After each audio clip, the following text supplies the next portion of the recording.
V D Satheesan പറഞ്ഞത് ചെന്നങ്ങ് പറഞ്ഞേരെ ഞാനങ്ങ് പേടിച്ചു പോകും.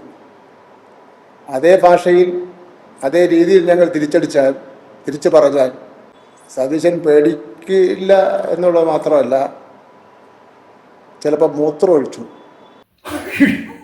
അങ്ങനെയൊന്നും ചെയ്തു കളയല്ലേ. ശിവൻകുട്ടി സാർ എങ്ങാനും തിരിച്ചടിച്ചു കഴിഞ്ഞാൽ സതീശൻ സാർ മൂത്രമൊഴിക്കുന്ന രംഗം ആലോചിക്കാനേ ഞങ്ങൾക്ക് കഴിയുന്നില്ല. ദയവ് ചെയ്ത് അങ്ങനെയൊന്നും ചെയ്തു കളയല്ലേ സാറേ. എന്തല്ല സാറിനെ എങ്ങനെ പ്രകോപിപ്പിക്കാനുള്ള സതീശൻ സാർ എന്താ പറഞ്ഞ സാറേ? അസംബന്ധം പറയാൻ നിയമസഭയിൽ കയറിയെന്ന്, എന്നിട്ട് നിയമസഭയിൽ എങ്ങനെ പ്രവർത്തിക്കണമെന്ന് പ്രതിപക്ഷത്തിന് ക്ലാസ് എടുക്കുകയാണ്. ആര്? മറ്റേ അണ്ടർവെയർ പുറത്ത് കാണിച്ച് മുണ്ട് മടക്കി കൊത്തി ഡെസ്കിന്റെ മുമ്പിൽ കയറിയിരുന്ന് ഈ സാധനം മുഴുവൻ തല്ലിപ്പൊളിച്ചെടുത്തതാണ്. നമുക്ക് ക്ലാസ് എടുക്കുകയാണ്. ഇവരൊക്കെ വിദ്യാഭ്യാസ മന്ത്രിയായിരിക്കുമ്പോൾ സ്കൂളിൽ പഠിക്കേണ്ട സ്ഥിതി നമ്മുടെ പിള്ളേർക്ക് ഉണ്ടായല്ലോ. കഷ്ടമെന്നല്ലാതെ എന്താ പറയാൻ?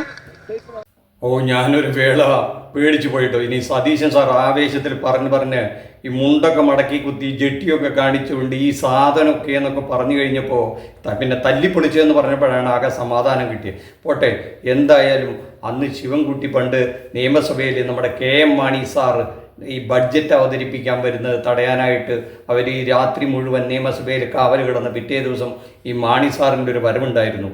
ഏത് നമ്മുടെ ബാർക്കോഴ വിഷയമായിട്ട്. അതിൻ്റെ പിന്നിൽ പ്രവർത്തിച്ചത് മുഴുവൻ ഈ കോൺഗ്രസ്സുകാർ തന്നെയായിരുന്നു എന്ന് ഈ മാണി സാറ് പിന്നീട് പറഞ്ഞതായിട്ട് നമ്മൾ കേരളം കേട്ടിട്ടുണ്ട്. അവർ കമ്മീഷനെ വെച്ചിട്ടുണ്ടായിരുന്നു.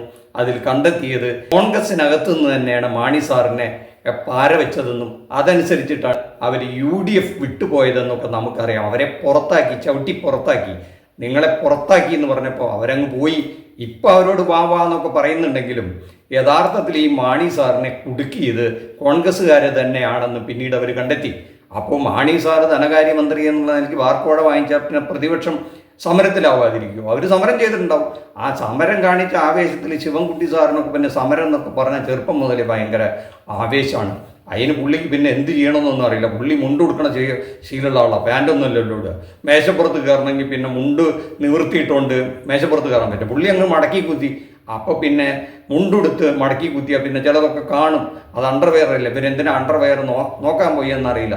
എന്തായാലും ശിവൻകുട്ടി ചെയ്തത് എന്താണെന്ന് നമുക്ക് നോക്കാം. അത് ഇത്തിരി അക്രമമായിരുന്നു എന്നുള്ള കാര്യത്തിലൊന്നും തർക്കമില്ല.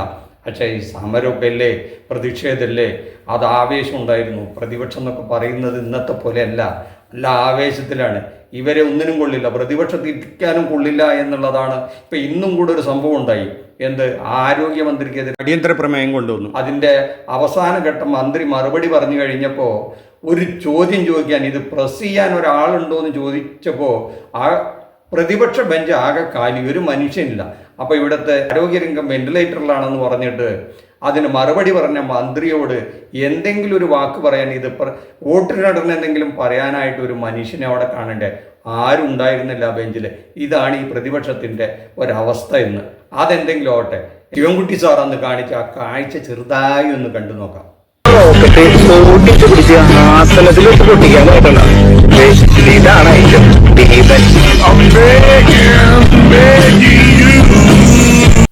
ഇതാണ് നമ്മുടെ ശിവൻകുട്ടി മന്ത്രി അന്ന് കാണിച്ച ഈ അണ്ടർവെയർ കാഴ്ചകൾ. അത് ഇത്തിരി മോശമായി പോയി എന്നുള്ളത് പൊതുവെ എല്ലാവർക്കും അഭിപ്രായമുണ്ട്. കേസൊക്കെ നടക്കുന്നുള്ളതും ഇപ്പോഴും നടക്കുന്നുണ്ടെന്നാണ് തോന്നുന്നത്. എന്തായാലും അതിനെയാണ് അധിക്ഷേപിക്കുകയും പരിഹസിക്കുകയൊക്കെ VD സതീശൻ ചെയ്തത്. അത് പരിഹസിച്ചതിൽ തെറ്റില്ലെങ്കിലും അതിനുവേണ്ടി ഉപയോഗിച്ച വാക്കുകൾ അവൻ ഇവൻ എന്നൊക്കെ പറയുന്നത് അവരുടെ ഒരു പരസ്പര ബഹുമാനം കൂടെ അതിനകത്ത് അറിയിക്കുന്നതാണ്. അപ്പോൾ സതീശൻ സാർ ഭാവിയിലൊക്കെ ഒരു മുഖ്യമന്ത്രിയാവാൻ പോകുന്ന ഒരാൾ ഇത്തരം വാക്കുകൾ ഉപയോഗിക്കാവോ എന്ന് അത് സതീശൻ സാറ് സ്വയം തീരുമാനിക്കേണ്ടതാണ്. എന്തായാലും ഇന്ന് വിദ്യാഭ്യാസ മന്ത്രിയാണ്. ഈ ശിവൻകുട്ടി പൊതുവേ ഒരു നല്ല മന്ത്രിയായിട്ടാണ് അറിയപ്പെടുന്നത്. ആ കാര്യത്തിലൊക്കെ കുട്ടികൾക്ക് ഒരു മന്ത്രി അപ്പൂപ്പനാണ്. എനിക്ക് തോന്നുന്നു അദ്ദേഹത്തിനേക്കാളൊക്കെ പ്രായമുള്ള ചില മന്ത്രിമാരൊക്കെ നമ്മുടെ ഈ മന്ത്രിസഭയിൽ ഉണ്ടായെങ്കിലും മന്ത്രി അപ്പൂപ്പൻ എന്ന് കുട്ടികൾ സ്നേഹത്തോടെ വിളിക്കുന്നത് ഈ മന്ത്രിയാണ്. കാരണം അദ്ദേഹം പെരുമാറുന്നത്, കുട്ടികളുടെ പ്രശ്നങ്ങളിൽ ഇടപെടുന്നത്, അമാറ്റത്തെയും ആക്കാൻ കരുതലിനെയും നമ്മുടെ ഈ VD സതീശൻ പോലും അംഗീകരിച്ചിട്ടുണ്ട് എന്നുള്ള കാര്യത്തിൽ തർക്കമില്ല. ബഹുമാനപ്പെട്ട അധ്യക്ഷൻ സംസാരിച്ചപ്പോൾ സിയ ഫാത്തിമയുടെ കാര്യം പറഞ്ഞു. എനിക്ക് വളരെ സന്തോഷം തോന്നി.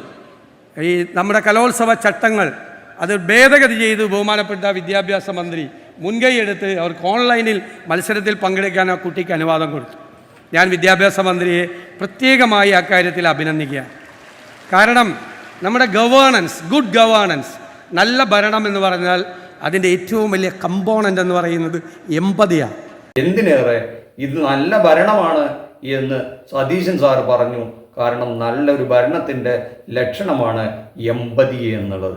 അത് ഈ എമ്പതി കാണിക്കുന്നതിൽ ശിവൻകുട്ടി കൺഗ്രാജുലേഷൻ അർഹിക്കുന്നു എന്ന് പറഞ്ഞതും ഇതേ സതീശനാണ്. അത് ഒരു 10-15 ദിവസം മുമ്പ് നമ്മുടെ സ്റ്റേറ്റ് കലോത്സവത്തിൽ ഈ മന്ത്രിയെ സ്റ്റേജിലിരുത്തിക്കൊണ്ട് പറഞ്ഞതാണ്. LDF സർക്കാരിന് സർട്ടിഫിക്കറ്റ് കൊടുത്തത് നല്ല ഗവൺമെൻറ്റാണ്, നല്ല ഭരണമാണ് എന്ന് പറഞ്ഞത് ഈ പ്രതിപക്ഷ നേതാവാണ്. അപ്പോൾ ഇദ്ദേഹം ഇങ്ങനെ മാറ്റി മാറ്റി പറയുന്നതിൻ്റെ പൊരുളെന്താണെന്നും ഈ കേരളീയർക്ക് മനസ്സിലാകുന്നില്ല. അതെന്തെങ്കിലും ആകട്ടെ, നമ്മുടെ പ്രേക്ഷകർ നിശ്ചയിക്കട്ടെ. നന്ദി, നമസ്കാരം. മറ്റൊരു വിഷയവുമായും മറ്റൊരു എപ്പിസോഡിൽ കാണുന്നവരെ താങ്ക് യു. കാരണം ഇത്തരം രാഷ്ട്രീയ തമാശകൾ നമ്മൾ ഇനിയും ഈ ഇലക്ഷൻ കാലം വരെ കാണേണ്ടിയിരിക്കും. അതിനായിട്ട് ഈ ചാനൽ ഒന്ന് സബ്സ്ക്രൈബ് ചെയ്ത് വെച്ചോളൂ. Thank you.